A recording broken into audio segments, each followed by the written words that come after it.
Napabilib o nagpabilib ang isang first-timer sa pag-hike.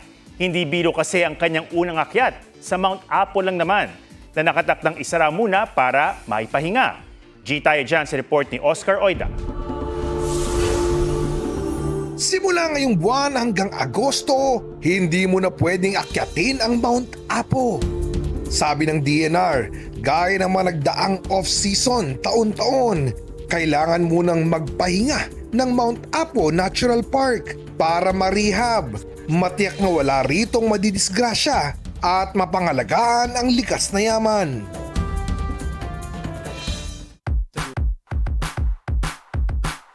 Buti na lang daw, umabot pa rito ang content creator na si Ilex. Hindi lang ito basta-bastang achievement unlocked.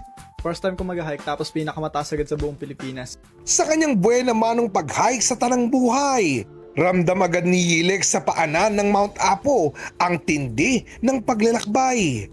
Matarik na ahon, madulas na trail, masukal na gubat, higanting boulders, pero para kay Ilex, sulit ang bawat hakbang paakyat.